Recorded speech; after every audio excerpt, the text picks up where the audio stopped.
নমস্কার।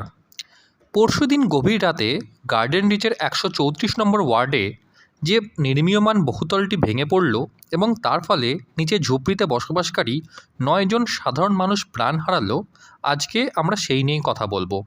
এর আগেও এরকম ঘটনা আমরা দেখতে পেয়েছি এবং এরকম ঘটনা ঘটার পরেই শহর জুড়ে শুরু হয়ে যায় বিভিন্ন বেআইনি নির্মাণগুলিকে তুলে ধরার কাজ।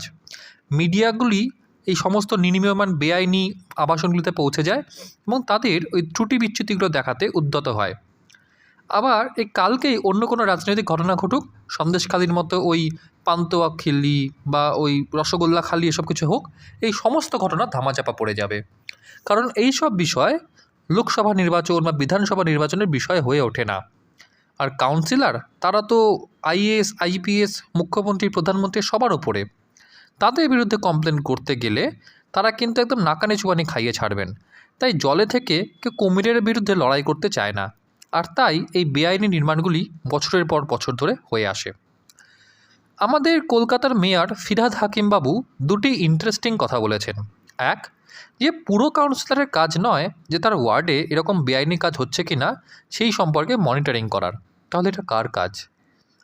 আচ্ছা বলুন তো, এই গার্ডেন রিচ, রাজাবাজার, মেটিয়া বুরুজ, মমিনপুর, ইকবালপুর এইসব জায়গায় কোনো পুরকর্মীর বাবার ক্ষমতা আছে যে ঢুকে এই বেআইনি নির্মাণ হচ্ছে কি না এইসব অডিট করার?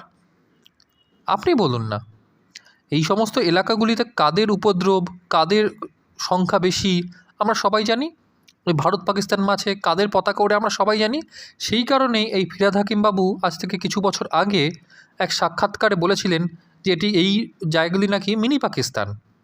তো এই সমস্ত জায়গায় ঢুকে অডিট করবে কোন পুরকর্মীর বাবার ক্ষমতা?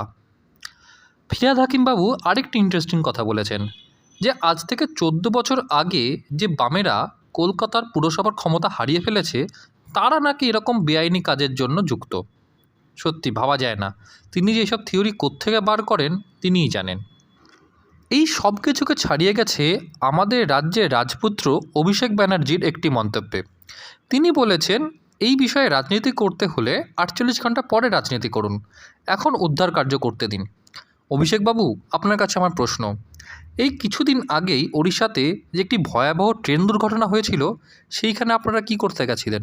আপনারা কি 48 ঘন্টা ওয়েট করে তারপর গেছিলেন যে আগে উদ্ধার কার্য হয়ে যাক তারপর আমরা যাব?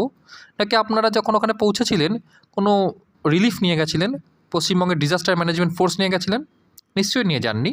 আপনারা স্রেফ ওখানে রাজনীতি করতে গেছিলেন, আপনার স্রেফ ওখানে লাশের রাজনীতি করতে গেছিলেন। তাহলে আপনাদের মুখে এইসব কথা মানায় না। তখন যদি আপনারা অশ্বিনী বৈষ্ণবের পদত্যাগের দাবি তুলে থাকেন, তাহলে সাধারণ মানুষ কেন কলকাতার পৌরপিতা ফিরহাদ হাকিমের পদত্যাগের দাবি করবে না? যদি আপনার কাছে জবাব থাকে অবশ্যই জানাবেন। কলকাতায় এরকম বেআইনি বহুতল নির্মাণ নতুন কোনো ঘটনাই নয়।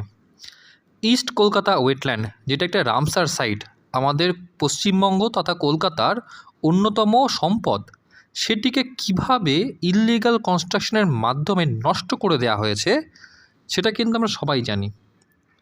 আবার গোটা ভারতবর্ষে পশ্চিমবঙ্গ এয়ার পলিউশনেও কিন্তু অনেকটা এগিয়ে। আর এই সমস্ত কিছুর পেছনেই হচ্ছে এই ইললিগাল কনস্ট্রাকশনকে চেক না করা। কারণ বায়ু প্রদূষণে ইললিগাল কনস্ট্রাকশন বা কনস্ট্রাকশনের জন্য পলিউশনের একটা বড়সড় অবদান থাকে। তাহলে আমাদের কলকাতা যদি এরকম ইললিগাল কনস্ট্রাকশনগুলিকে আটকাতে না পারে, সেটা গার্ডেন রিচের ঘিঞ্জি বস্তি হোক কিংবা ইস্ট কলকাতা আইল্যান্ডসের জলাভূমি হোক, তাহলে আমাদের এই পুরকর্মী, এই পুরসভা, এই ভিজিল্যান্স সেল এসবের কী কাজ? তুলে দিন, পলিউশন কন্ট্রোল ব্যুরো তুলে দিন, তাদেরকে বলুন গিয়ে চপ ভাজতে। তারা যদি এসব কাজ আটকাতে না পারে, কী জন্য তাদের মাইনে দেওয়া হচ্ছে?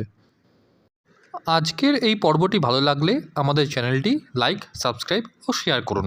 ধন্যবাদ।